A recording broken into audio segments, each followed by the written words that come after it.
Hello. Tool kit for NEET में आज हम लोग पढ़ेंगे मिक्चुरेशन के बारे में। ठीक है। मिक्चुरेशन वो प्रोसेस है जिसके थ्रू हम क्या करते हैं, यूरिन रिलीज करते हैं, है ना। वो प्रोसेस जिसके थ्रू क्या होता है, रिलीज ऑफ यूरिन। इसी को कॉमन भाषा में यूरिनेशन भी कहते हैं या वॉइडिंग भी कहा जाता है इसी को। ठीक है। तो मिक्चुरेशन बेसिकली हो गया एक प्रोसेस, और इस प्रोसेस का जो रेगुलेशन है वो एक न्यूरल मैकेनिज्म के थ्रू होता है। और उस न्यूरल मैकेनिज्म के दो पार्ट होते हैं। पहला होता है इनवॉलेंट्री, जिसको हम लोग कहते हैं इनवॉलेंट्री मिक्चुरेशन रिफ्लेक्स, एक रिफ्लेक्स एक्शन हो गया। दूसरा होता है वॉलेंट्री, है ना। मतलब मिक्चुरेशन के प्रोसेस को आप वॉलेंट्री कंट्रोल कर सकते हैं। ठीक है। लेकिन ये जो वॉलेंट्री कंट्रोल है ये सिर्फ किस में मिलता है, ओनली इन एडल्ट्स। ठीक है। चाइल्ड में एब्सेंट होता है। इसीलिए चाइल्ड जो है वो अक्सर यूरिन होने के बाद ही बताते हैं कि हाँ यूरिन हो गई, उससे पहले नहीं बता पाते हैं। ठीक है। चलो, तो इस प्रोसेस को समझने से पहले और कैसे इसका न्यूरल मैकेनिज्म के थ्रू रेगुलेशन होता है उसको समझने से पहले हमें एक फिजियोलॉजिकल एनाटॉमी का आइडिया होना चाहिए। Physiological anatomy of urinary bladder. ठीक है। ठीक। तो यूरिनरी ब्लैडर जो है ये भी कैसा है, एब्डोमिनल कैविटी में मिलता है। तो इसकी आउटर मोस्ट कवरिंग क्या होगी, पेरिटोनियम, जो बेसिकली क्या करती है, एक मेम्ब्रेन है और एब्डोमिनल कैविटी की लाइनिंग बनाती है। ठीक है। तो आउटर मोस्ट कवरिंग हो गई इसकी क्या, हाँ पेरिटोनियम। अब यूरिनरी ब्लैडर के हम वॉल को देखें तो इसमें क्या है, स्मूथ मसल प्रेजेंट है, स्मूथ मसल। ठीक। और इस स्मूथ मसल का नाम होता है डेट्रूसर मसल। क्या नाम होता है, डेट्रूसर मसल। ठीक है। डेट्रूजर टर्म जो है ये आया है कहाँ से, डेट्रूजन, एक प्रोसेस होता है डेट्रूजन, और इस डेट्रूजन का मतलब होता है पुश डाउन। मतलब ये हुआ कि जब इस यूरिनरी ब्लैडर में यूरिन की फिलिंग हो जाएगी तो ये क्या करेगा, यहाँ पर स्टोर यूरिन को डाउनवर्ड मूवमेंट कराएगा इसका, है ना, डाउनवर्ड पुश करेगा। इसीलिए इसका नाम है क्या, डेट्रूसर मसल। ठीक है। इसमें स्मूथ मसल के बने कुछ रिंग लाइक स्ट्रक्चर भी होते हैं। और जब भी हम पढ़ेंगे बायो में मस्कुलर स्ट्रक्चर के बारे में, मस्कुलर स्ट्रक्चर, और जिनकी शेप कैसी होगी, रिंग लाइक। ठीक। ऐसे मस्कुलर स्ट्रक्चर जिनकी शेप कैसी है, रिंग जैसी है, उनको हम लोग बोलते हैं क्या, स्फिंक्टर, स्फिंक्टर। ठीक है। तो अब ये स्मूथ मसल के भी बने हो सकते हैं क्योंकि मस्कुलर स्ट्रक्चर है, और स्केलेटल मसल के भी। जब ये स्मूथ मसल के बने होंगे, है ना, तो ये क्या है, इंटरनल स्फिंक्टर, ये बने होते हैं स्मूथ मसल के। और एक्सटर्नल स्फिंक्टर जो है ये बने होते हैं स्केलेटल मसल के। ठीक है। अब जैसे ही हमने लिखा स्मूथ मसल और स्केलेटल मसल, तो दो बातें हमारे दिमाग में आ गई। इनका न्यूरल रेगुलेशन, हम जानते हैं कि स्मूथ मसल का जो न्यूरल रेगुलेशन है वो कैसा होता है, इनवॉलेंट्री, है ना। और स्केलेटल मसल का कैसा होता है, वॉलेंटरी। ठीक। चलो, यूरिनरी ब्लैडर की एक हम कैविटी में देखें, इसके इनर स्ट्रक्चर में, तो एक हमें ट्रायंगुलर शेप का स्मूथ सरफेस दिख रहा है, और इसको हम क्या बोलते हैं, ट्राइगोन। और इस ट्राइगोन की इंपॉर्टेंस ये है कि यहाँ पर क्या होती है, यूरेटर की ओपनिंग, है ना, ओपनिंग ऑफ यूरेटर। ठीक। ये रहे यूरेटर। यूरेटर से रिलेटेड क्वेश्चन ये आता है कि भाई ये ऑब्लिक क्यों होते हैं, है ना, ये कैसे होते हैं, ओब्लिक होते हैं। ठीक। और ऑब्लिक इसलिए होते हैं ताकि ये प्रिवेंट कर सकें back flow of urine, back flow of urine. ठीक है। जब यूरिनरी ब्लैडर में यूरिन फिल्ड हो जाएगी तो ऐसा ना हो कि यूरिन बैक फ्लो करने लगे। ठीक है। तो इनका ऑब्लिक शेप जो है वो वॉल्व की, वॉल्व लाइक स्ट्रक्चर का फॉर्मेशन करता है, वॉल्व का फॉर्मेशन कर लेता है, ताकि यूरिन जो है यूरिनरी ब्लैडर से बैकवर्ड डायरेक्शन में ना जा पाए। ठीक है। चलो, तो हमने देख लिया इंटरनल स्फिंक्टर और हमने देख लिया एक्सटर्नल स्फिंक्टर। ये है एक्सटर्नल स्फिंक्टर, ठीक है। चलो, अच्छा, ये जो हमने स्ट्रक्चर लिया है ना, ये एक फीमेल यूरिनरी ब्लैडर और यूरेथ्रा का स्ट्रक्चर है। कैसे मालूम? फीमेल में क्या होता है, फीमेल में जो यूरेथ्रा होता है वो कैसा होता है, shorter in comparison to male. Male में कैसे होता है यूरेथ्रा, लॉन्गर देन फीमेल, ठीक है। फीमेल में यूरेथ्रा शॉर्टर होता है, इसीलिए वो प्रोन भी होते हैं यूटीआई के लिए, यूरिनरी ट्रैक्ट इन्फेक्शन के लिए, ठीक। दूसरी बात, और अगर ये मेल यूरिनरी ब्लैडर का डायग्राम होता तो इस डायग्राम में हमें एक बहुत इंपॉर्टेंट स्ट्रक्चर दिखता इन इंटरनल और एक्सटर्नल स्फिंक्टर के बीच में, और उस स्ट्रक्चर का नाम है प्रोस्टेट ग्लैंड, ठीक है। मेल के केस में क्या होगा, इंटरनल और एक्सटर्नल स्फिंक्टर के बीच में एक इंपॉर्टेंट ग्लैंड प्रेजेंट होगी जिसको बोलते हैं प्रोस्टेट ग्लैंड, ठीक। और इस प्रोस्टेट ग्लैंड का काम क्या होता है, सेक्रीशन ऑफ सेमाइनल प्लाज्मा, ठीक है। चलो, हमने देखा ट्राइगोन के बारे में, ये ट्रायंगुलर स्मूथ सरफेस है। बाकी सरफेस आप देख रहे हैं तो कैसा है, इरेगुलर, कैसा है, इरेगुलर फोल्ड्स बना रहा है ना, इरेगुलर फोल्ड्स, ठीक। और इन्हीं इरेगुलर फोल्ड की वजह से इस सरफेस को क्या कह रहे हैं हम, रोगे, ठीक। और इसकी लाइनिंग का जो एपिथेलियल है वो बहुत इंपॉर्टेंट है। वो कैसा होता है, स्ट्रेटिफाइड क्यूबॉइडल, है ना। और इसको हम लोग बोलते हैं ट्रांजिशनल ट्रांजिशनल एपिथेलियम, ठीक। कैसा होता है ये, स्ट्रेटिफाइड क्यूबॉइडल होता है ना। लेकिन जब स्ट्रेचिंग कंडीशन में होगा तो ये स्ट्रेटिफाइड स्क्वैमस में कन्वर्ट हो जाता है, इसीलिए इसका नाम पड़ा क्या, ट्रांजिशनल, है ना। ड्यूरिंग स्ट्रेचिंग क्या होगा, ये क्यूबॉइडल से फ्लैट स्ट्रक्चर में कन्वर्ट हो जाएगा, ठीक। इस ट्रांजिशनल एपिथेलियम को यूरोथेलियम भी बोलते हैं, यूरोथेलियम, क्योंकि कहाँ मिलता है, inner lining of urinary bladder, ठीक है। और एक और इम्पॉर्टेंट पॉइंट कि इस ट्रांजिशनल एपिथेलियम क्या होता है, ये ऐसा एपिथेलियम जिसमें बेसमेंट मेम्ब्रेन एब्सेंट होती है ना। इसमें क्या होता है, बेसमेंट मेम्ब्रेन एब्सेंट होती है, ठीक। ट्रांजिशनल एपिथेलियम पे नीट में बहुत क्वेश्चन आता है, ठीक है। चलो, तो हम ऑलमोस्ट सारा स्ट्रक्चर समझ गए कि क्या फिजियोलॉजिकल एनाटॉमी होती है। अब इससे कौन कौन सी नर्व्स कनेक्ट होती हैं उनके बारे में पढ़ लेते हैं ज़रा। चलो, तो हमने फिर से डायग्राम ले रखा है, यूरिनरी ब्लैडर दिख रहा है, कुछ हमें क्रॉस सेक्शन दिख रहे हैं स्पाइनल कॉर्ड के, ये जैसे कि ये है sacral region of spinal cord, ठीक। और ये है thoracic region of spinal cord, ठीक है। और थर्ड इंपॉर्टेंट स्ट्रक्चर यहाँ पे क्या है, पॉन्स। पॉन्स में दो तरह के सेंटर होते हैं, पॉन्टाइन स्टोरेज सेंटर और पॉन्टाइन मिक्चुरेशन सेंटर,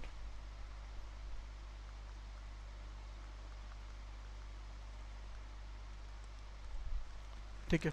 चलो, तो इस पूरे न्यूरल मैकेनिज्म में मेनली तीन नर्व का आपको नाम याद रखना है, ठीक है। तीन नर्व ज़्यादा इंपॉर्टेंट है। सबसे पहला जो थोरैसिक रीजन है, यहाँ से एक नर्व आती है, इसको बोलते हैं हाइपोगैस्ट्रिक, हाइपोगैस्ट्रिक, ठीक है, हाइपोगैस्ट्रिक नर्व। और ये सिंपैथेटिक फाइबर्स का पार्ट है,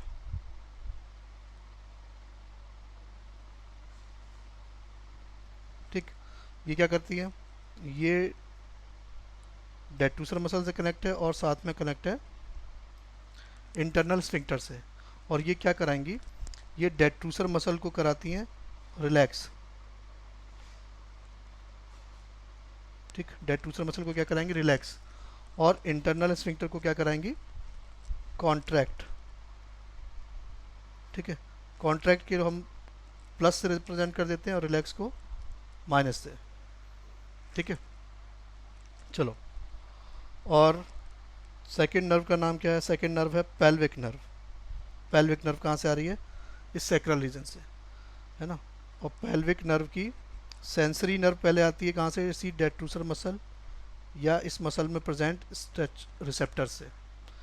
ये क्या है, स्ट्रेच रिसेप्टर,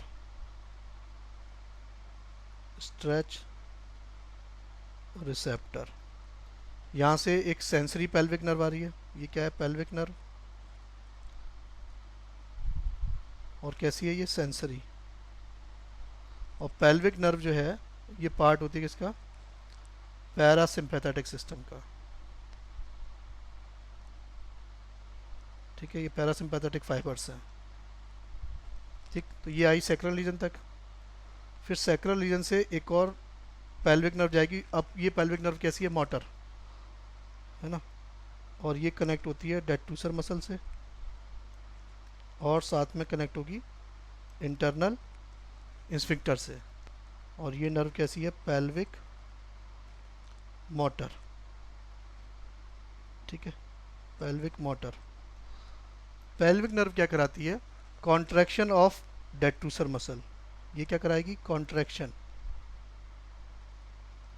डेटूसर मसल का कॉन्ट्रैक्शन कराएगी। और इंटरनल स्फिंक्टर को क्या कराएगी, रिलैक्स। किसने कराया, पेल्विक नर्व ने, उसकी मोटर ब्रांच ने। ठीक, तो दो नर्व हो गई, हाइपोगैस्ट्रिक नर्व हो गई और पेल्विक नर्व हो गई। थर्ड इंपॉर्टेंट नर्व जो है उसको बोलते हैं प्यूडेंडल नर्व। क्या बोलते हैं, प्यूडेंडल नर्व। ठीक, ये कहाँ से आएगी, ये सैक्रल रीजन से आएगी। और ये कनेक्टेड होती है एक्सटर्नल स्फिंक्टर से। किससे, एक्सटर्नल स्फिंक्टर से।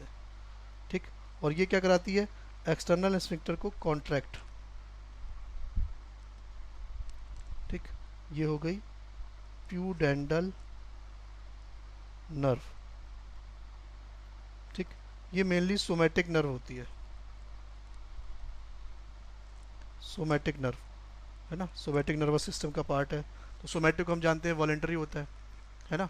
और सिंपैथेटिक और पैरासिम्पैथेटिक इसका पार्ट हो गया एएनएस का, ऑटोनॉमस नर्वस सिस्टम, ये इनवॉलेंटरी होता है।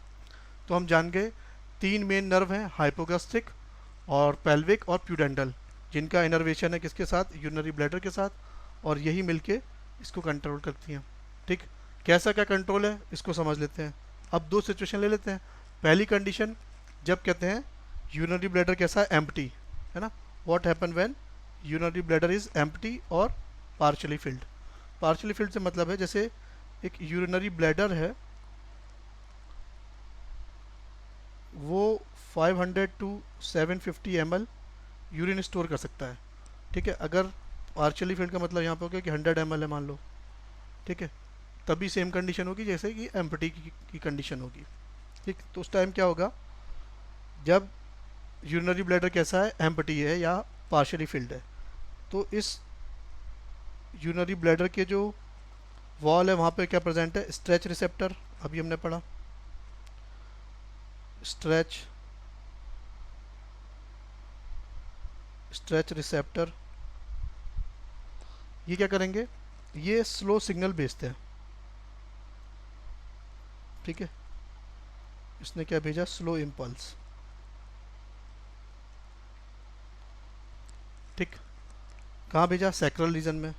और सैक्रल रीजन से एक न्यूरॉन जाएगा, सैक्रल रीजन से एक न्यूरॉन जाएगा जो स्टिमुलेट करेगा किसको, थोरेसिक रीजन में प्रेजेंट होने वाली हाइपोगैस्ट्रिक नर्व को। एक्चुअल में हाइपोगैस्ट्रिक नर्व थोरैको लंबर रीजन का पार्ट होता है ना, जिसमें कहते हैं T12 से लेके L2 L3 तक कहते हैं नर्व का एक प्लेक्सस होता है, बंडल। ठीक है, हमने सिंपल करने के लिए उसको थोरेसिक रीजन लिखा हुआ है। तो इसने क्या कर दिया, स्टिमुलेट कर दिया किसको, स्टिमुलेट कर दिया थोरेसिक रीजन में मिलने वाली एक नर्व को जिसका नाम है हाइपोगैस्ट्रिक नर्व। तो यहाँ से हाइपोगैस्ट्रिक नर्व जाएगी, और हाइपोगैस्ट्रिक नर्व का नाम मालूम है, ये क्या कराएगी, डेट्रूसर मसल को रिलैक्स करा देगी और इंटरनल स्फिंक्टर को क्या करा देगी, कॉन्ट्रैक्ट। तो इसकी वजह से क्या होगा, अब यूरिनरी ब्लैडर जो है वो कहते हैं कैसा है, रिलैक्स है उसके मसल, और इंटरनल स्फिंक्टर भी कैसा है, कॉन्ट्रैक्ट है। तो यूरिन का पास होना पॉसिबल ही नहीं है। इससे क्या होगा, यूरिन का स्टोरेज होगा। ठीक है। और हमने पढ़ा था पॉन्स, पॉन्स में क्या है, यहाँ पर काम करेगा पॉन में मिलने वाला पोंटाइन स्टोरेज सेंटर। ठीक, इसके थ्रू क्या होगा, इसके थ्रू एक्टिवेशन होगा प्यूडेंडल नर्व का। ब्लू कलर में दिखा दे रहे हैं, यहाँ से क्या है कि ठीक यहाँ से ये स्टिमुलेट करेगा किसको, प्यूडेंडल नर्व को। ठीक, प्लस का मतलब स्टिमुलेट, और प्यूडेंडल नर्व क्या कराएगा, एक्सटर्नल स्फिंक्टर को कॉन्ट्रैक्ट करा देगा। ठीक है। तो ये जो नर्व्स या न्यूरॉन आ रहे हैं किससे, पोंटाइन स्टोरेज सेंटर से, ये क्या करते हैं, एक तो ये प्यूडेंडल नर्व को स्टिमुलेट कर देते हैं, साथ में क्या करेंगे, ये स्टिमुलेट कर देंगे हाइपोगैस्ट्रिक नर्व को। किसको, हाइपोगैस्ट्रिक नर्व को, है ना। और यहाँ पर ये क्या करेंगे, इनहिबिट करते हैं पेल्विक नर्व की मोटर ब्रांच को, है ना। तो कुल मिला के क्या कर रहे हैं, देखो हाइपोगैस्ट्रिक को स्टिमुलेट कर दिया, वो भी क्या कर रहा है, यूरिन के स्टोरेज को प्रमोट कर रहा है। प्यूडेंटल नर्व को स्टिमुलेट कर दिया, वो भी क्या कर रहा है, यूरिन के स्टोरेज को प्रमोट कर रहा है। ठीक है। और साथ में क्या किया, इनहिबिट कर दिया पेल्विक नर्व को। ठीक है, पेल्विक नर्व की मोटर ब्रांच को, जो बेसिकली क्या करा रही थी, वो डेट्रूसर मसल का कॉन्ट्रैक्शन करा रही थी और इंटरनल स्फिंक्टर को रिलैक्स करा रही थी। उसकी वजह से क्या हो सकता था, उसकी वजह से यूरिनेशन हो सकता था, तो उसने उसको इनहिबिट कर दिया।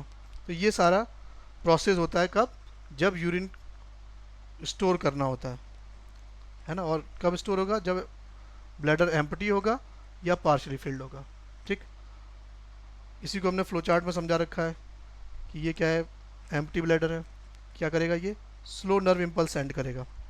ठीक, किसके थ्रू, सेंसरी पेल्विक नर्व के थ्रू, जो बेसिकली पार्ट है पैरासिम्पैथेटिक सिस्टम का। तो ये स्लो नर्व कहाँ पर आ जाएंगी, सैक्रल रीजन में आ जाएंगी, और सैक्रल रीजन से एक न्यूरॉन जो है वो स्टिमुलेट कर देगा किसको, हाइपोगैस्ट्रिक नर्व को। ठीक है, हाइपोगैस्ट्रिक नर्व कहाँ का पार्ट है, तो थोरैकोलम्बर रीजन का। और इसके दो काम है, ये कॉन्ट्रैक्ट करा देगा किसको, इंटरनल स्फिंक्टर को, और साथ में रिलैक्सेशन ऑफ डेट्रूसर मसल को। मतलब ये बेसिकली किसको प्रमोट करेगा, प्रमोट स्टोरेज ऑफ यूरिन। ठीक, फिर पोंटाइन स्टोरेज सेंटर का क्या काम है, ये क्या करता है, ये स्टिमुलेट करता है हाइपोगैस्ट्रिक नर्व को। अभी हमने देखा कि हाइपोगैस्ट्रिक नर्व क्या कराता है, इनहिबिट कर देता है किसको, पेल्विक मोटर नर्व को, क्योंकि पेल्विक मोटर नर्व क्या करा रही थी, ये कराती है कॉन्ट्रैक्शन ऑफ डेट्रूसर मसल और साथ में रिलैक्सेशन ऑफ इंटरनल स्फिंक्टर। ठीक है, तो इसने क्या करा दिया, इनहिबिट करा दिया, तो पेल्विक मोटर नर्व अपना काम नहीं कर पाएगी। थर्ड काम क्या करेगी, ये स्टिमुलेट कर देगी प्यूडेंटल नर्व को, और प्यूडेंटल नर्व क्या करती है, ये कॉन्ट्रैक्ट कराती है एक्सटर्नल स्फिंक्टर को। ठीक, तो बेसिकली पोंटाइन स्टोरेज सेंटर ने क्या किया, यूरिन स्टोरेज को प्रमोट कर दिया। ठीक है, चलो अब दूसरी कंडीशन है, जब ब्लैडर क्या होगा, फिल्ड होगा। ठीक है, तो जब ब्लैडर फिल्ड है तो क्या होगा, ब्लैडर फिल्ड होने की वजह से यूरिनरी ब्लैडर में क्या होगी, स्ट्रेचिंग होगी, ट्रांजिशनल एपिथेलियम भी स्ट्रेच हो रहा है, ये स्ट्रेचिंग हो रही है ना। स्ट्रेचिंग की वजह से क्या होगा, यहाँ पर जो स्ट्रेच रिसेप्टर है, फिर से वही स्ट्रेच रिसेप्टर, स्ट्रेच रिसेप्टर, अब ये क्या करेंगे, बहुत रैपिड या स्ट्रॉन्ग इम्पल्स सेंड करेंगे, है ना। ये बहुत रैपिड इम्पल्स आ रही है, लिख लेते हैं यहाँ पे स्ट्रॉन्ग इम्पल्स। ठीक, अब इस स्ट्रॉन्ग इम्पल्स की वजह से क्या होगा, जब ये स्ट्रॉन्ग इम्पल्स पहुँचेंगे कहाँ पर, सैक्रल रीजन में, तो सैक्रल रीजन से अब नया न्यूरॉन जो है वो सरपास कर जाएगा किसको, थोरेसिक रीजन को, और ये डायरेक्ट जाएगा कहाँ पर, पॉन्स में। और पॉन्स में कहाँ पर जाएगा ये, पोंटाइन मिक्चुरेशन सेंटर के पास। और पोंटाइन मिक्चुरेशन सेंटर क्या करेगा, ये एक नया न्यूरॉन भेजेगा, न्यूरॉन के थ्रू सिग्नल भेजेगा, ठीक। ये आ गया पोंटाइन से। अब ये क्या कराएगा, ये इनहिबिट करा देगा हाइपोगैस्ट्रिक नर्व को, हाइपोगैस्ट्रिक नर्व को, ताकि हाइपोगैस्ट्रिक नर्व जो अपना काम करा रही थी यूरिन स्टोरेज का, वो बंद हो जाएगा, है ना। साथ में क्या कराएगा, ये स्टिमुलेट करा देगा किसको, स्टिमुलेट कराएगा पेल्विक नर्व को, उसकी मोटर ब्रांच को। और पेल्विक नर्व क्या कराता है, डेटूसर मसल का कॉन्ट्रैक्शन और इंटरनल स्फिंक्टर का रिलैक्सेशन। कौन करा रहा है ये, पेल्विक मोटर नर्व, ठीक है। साथ में क्या कराएगा, ये जो न्यूरॉन आ रहा है ये क्या कराएगा साथ में, साथ में ये इनहिबिशन करा देगा किसको, इनहिबिट्स प्यूडेंडल नर्व, प्यूडेंडल नर्व। तो अगर प्यूडेंडल नर्व का फंक्शन भी इनहिबिट हो गया, तो प्यूडेंडल नर्व क्या करा रही थी, प्यूडेंडल नर्व करा रही थी एक्सटर्नल स्फिंक्टर को कॉन्ट्रैक्ट करा रही थी, ठीक है। तो अब इसका फंक्शन क्या हो गया, इनहिबिट हो गया।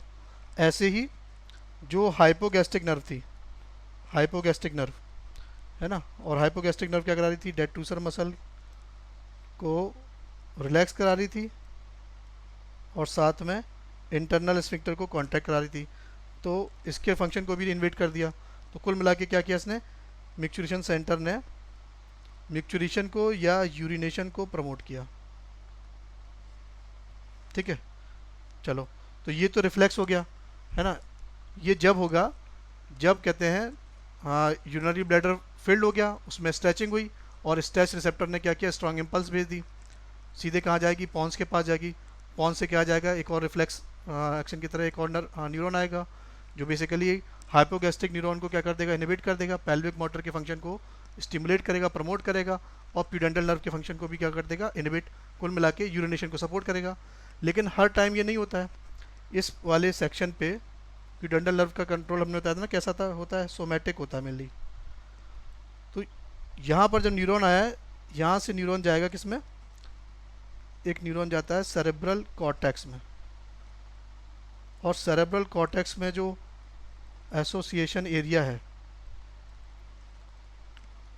ना, वहाँ पर क्या होता है, एनालिसिस होता है। एनालिसिस होता है कि भाई ये राइट टाइम है कि नहीं है। अगर ये राइट टाइम है ना, तो ये क्या होगा, जो प्रोसेस हमने पढ़ा ये होगा। और अगर ये राइट टाइम नहीं है तो वो क्या करेगा, स्टिमुलेट कर देगा किसको, इस प्यूडेंटल नर्व को। तो प्यूडेंटल नर्व क्या कर देगी, कॉन्ट्रैक्शन ऑफ एक्सटर्नल स्फिंक्टर, और यूरिनेशन का प्रोसेस होल्ड पे रहेगा, ठीक है। तो ये सारा प्रोसेस हो गया जब यूरिनरी ब्लैडर क्या होता है, फिल्ड होता है। इसी को ज़रा फ्लो चार्ट में और समझ लेते हैं। यूरिनरी ब्लैडर फिल्ड होगा तो क्या होगा, ब्लैडर में लॉट्स ऑफ स्ट्रेचिंग होगी, और स्ट्रेच रिसेप्टर क्या करेंगे, आपकी स्ट्रॉन्ग इम्पल्स भेजेंगे, ठीक है। किसके थ्रू, सेंसरी पेल्विक नर्व के थ्रू, जो बेसिकली पैरासिम्पैथेटिक ब्रांच है। कहाँ भेजेंगे, सैक्रल रीजन भेजेंगे। और सैक्रल रीजन से क्या होगा, आपकी नया न्यूरॉन सैक्रल रीजन से जाएगा और ये सरपास कर जाएगा किसको, थोरैको लंबर रीजन को, ठीक है। और डायरेक्ट स्टिमुलेट करेगा किसको, पोंटाइन मिक्चुरेशन सेंटर, किसको, पोंटाइन मिक्चुरेशन सेंटर को। और पोंटाइन मिक्चुरेशन सेंटर क्या करेगा, स्टिमुलेट करेगा पेल्विक मोटर नर्व के फंक्शन को, ठीक है, ताकि यूरिनेशन हो। क्योंकि पेल्विक नर्व क्या कराता है, कॉन्ट्रैक्शन ऑफ डेटूसर मसल और relaxation of, contraction of detrusor muscle और रिलैक्सेशन ऑफ इंटरनल इंस्फिंक्टर, ठीक। साथ में क्या कराएगा, इनहिबिट कर देगा किसको, प्यूडेंटल नर्व को। क्योंकि प्यूडेंटल नर्व क्या करा रहा था, कॉन्ट्रैक्शन ऑफ एक्सटर्नल इंस्फिंक्टर, ठीक। और साथ में क्या करेगा, इनहिबिट करेगा हाइपोगैस्ट्रिक नर्व के फंक्शन को। और हाइपोगैस्ट्रिक क्या करा रही थी, हाइपोगैस्ट्रिक करा रही थी रिलैक्सेशन ऑफ डेट्रूसर मसल और साथ में कॉन्ट्रैक्शन ऑफ इंटरनल स्फिंक्टर।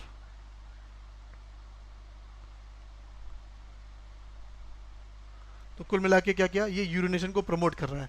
और ये सारा प्रोसेस होगा कब, जब यूरिनेशन का क्या होगा, राइट टाइम। ठीक है। और अगर राइट टाइम नहीं है, रॉन्ग टाइम है, तो क्या होगा, यही मिक्चुरेशन सेंटर जो है स्टिमुलेट कर देगा प्यूडेंडल नर्व को। और प्यूडेंडल नर्व क्या करा देती है, कॉन्ट्रैक्शन ऑफ एक्सटर्नल स्फिंक्टर। और उसकी वजह से क्या होगा, यूरिनेशन नहीं हो पाएगा। ठीक है। तो हम समझ गए कि भाई यूरिनरी ब्लैडर जब फेल्ड है तब क्या होगा, और यूरिनरी ब्लैडर जब एम्प्टी है तब क्या होगा। ठीक है। तो मिक्चुरेशन का सारा प्रोसेस हम समझ गए। तो यूरिन से रिलेटेड कुछ पॉइंट हमने यहाँ पर लिखे हैं, और इन पर भी नीट में क्वेश्चन बहुत पूछे जाते हैं। ठीक है। चलो, पहला पॉइंट हमने लिखा हुआ है क्या, यूरिन क्या है, light yellow coloured watery fluid है, जिसकी अपनी एक करेक्टरिस्टिक ऑर्डर होती है।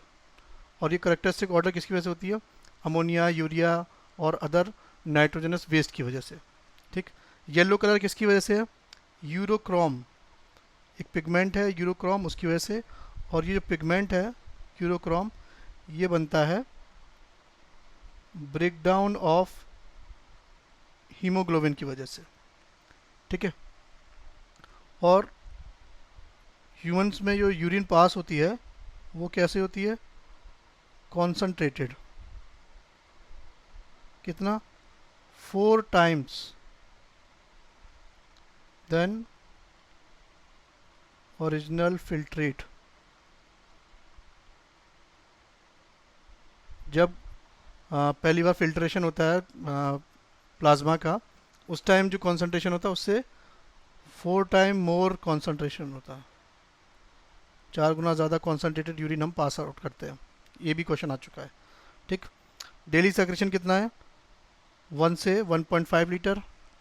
पीएच कितना है, 6, मतलब यूरिन भी कैसा होता है, स्लाइटली एसिडिक। ठीक। डेली कितना यूरिन हम एक्सक्रीट आउट करते हैं, तो एवरेज जो यूरिया हम कितना एक्सक्रीट कर रहे हैं, एवरेज यूरिया हम जो एक्सक्रीट कर रहे हैं वो कितना है, 25 से 30 ग्राम। ठीक। चलो, उसके बाद हमने क्या कर, यहाँ पर कुछ और टर्म लिखे हुए हैं जो बेसिकली एबनॉर्मल यूरिन से रिलेटेड है। एबनॉर्मल यूरिन हम जब कहते हैं, जब यूरिन में कुछ अनवांटेड या एबनॉर्मल सब्सटेंस या कंपाउंड मिलते हैं। ठीक है। जैसे नंबर 1, कीटोन बॉडीज़। अगर यूरिन में क्या मिल रहे हैं, कीटोन बॉडीज़। कीटोन बॉडीज़ के 3 example, acetoacetic acid, beta hydroxybutyric acid और एसीटोन। ठीक। तो ये यूरिन में कैसे मिलेंगी, देखो, कीटोन बॉडीज़ का फॉर्मेशन कब होता है, कीटोन बॉडीज़ का फॉर्मेशन होता है जब सेल को क्या करना पड़ता है, फैट का ब्रेकडाउन, फैट का ब्रेकडाउन फॉर एनर्जी। और इस प्रोसेस को हम लोग बोलते हैं बीटा ऑक्सीडेशन। ठीक है। तो जब सेल के पास ग्लूकोज की कमी होगी, कार्बोहाइड्रेट की कमी होगी, तो क्या करेगा, एनर्जी के लिए फैट का ब्रेकडाउन करेगा। और उस प्रोसेस को हमने कहा बीटा ऑक्सीडेशन। और ये कहाँ पर होता है, माइटोकॉन्ड्रिया में और पर ऑक्सीसोम में। ये भी क्वेश्चन पूछा जाता है। ठीक है। तो फैट का ब्रेकडाउन होगा और उसकी वजह से जो बाई प्रोडक्ट बनेंगे वो बनती है कीटोन बॉडीज़। ठीक। और ये कीटोन बॉडीज़ अगर ज़्यादा बन रही हैं तो ब्लड में ज़्यादा होंगी, और अगर ब्लड में ज़्यादा है तो अल्टीमेटली यूरिन में भी ज़्यादा मिलेंगी। उस कंडीशन को हम क्या बोलते हैं, कीटोनूरिया। ठीक। और कीटोनूरिया 2 सिचुएशन का इंडिकेशन देती है। पहला, प्रोलॉन्ग्ड फास्टिंग का, कि आपने काफ़ी लंबे टाइम से कार्बोहाइड्रेट को कंज्यूम नहीं किया है, तो बॉडी को मजबूरी में क्या करना पड़ रहा है, सेल्स को फैट का ब्रेकडाउन करना पड़ रहा है। ठीक। या ये किसका इंडिकेशन देती है, डायबिटीज़ मेलाइटस का। ये भी बहुत इंपॉर्टेंट पॉइंट है, अक्सर क्वेश्चन आता है इस पर। ठीक। सेकंड पॉइंट लिखा है हमने कि यूरिन में क्या मिले, हीमोग्लोबिन या कंप्लीट ब्लड मिले, या ब्लड का कोई और पार्ट। ठीक। ऐसा मेनली कब होता है, बैक्टीरियल इन्फेक्शन में या ब्लैक वाटर फीवर में। तब जो टर्म यूज़ होता है वो क्या होता है, हीमोग्लोबिनूरिया या हिमेचूरिया, और हिमेचूरिया पे नीट में क्वेश्चन आ चुका है। ठीक। थर्ड पॉइंट में अगर यूरिन में क्या मिलता है, ग्लूकोज, तब उस कंडीशन को बोलते हैं ग्लाइकोसूरिया। ठीक है, और ये भी इंडिकेशन है किसका, डायबिटीज़ मेलाइटस का। ठीक। फोर्थ पॉइंट पे हमने लिखा हुआ है कि यूरिन में अगर मिल रहे हैं बाइल सॉल्ट्स और पिगमेंट्स। बाइल पिगमेंट कैसे बनते हैं, ये भी बनते हैं ब्रेकडाउन ऑफ हीमोग्लोबिन। ठीक। तो यूरिन में अगर मिल रहे हैं बाइल सॉल्ट्स और बाइल पिगमेंट्स, उस कंडीशन को हम लोग बोलेंगे बिलुरुबिनूरिया, है ना, और ये कब होता है, जॉन्डिस के केस में। ठीक। फिफ्थ पॉइंट में हमने लिखा है कि अगर यूरिन में मिल रहा है प्रोटीन और स्पेशली एल्ब्यूमिन, ठीक, तो उस कंडीशन को बोलते हैं प्रोटीनूरिया या एल्ब्यूमिनूरिया। ठीक। और ऐसा कब होता है, जब नेफ्राइटिस हो जाता है ना। नेफ्राइटिस मतलब नेफ्रॉन में क्या हो जाएगा, इन्फ्लेमेशन हो जाएगा किडनी में। ठीक है, ग्लोमेरुलो नेफ्राइटिस, ग्लोमेरुलस में या नेफ्रॉन में क्या हो रहा है, इन्फ्लेमेशन हो रहा है, या फिर कोई इंजरी हो गई है रीनल ट्रैक्ट में, तब हमें एल्ब्यूमिन जो है हाँ ज़्यादा मिलेगा यूरिन में। ठीक।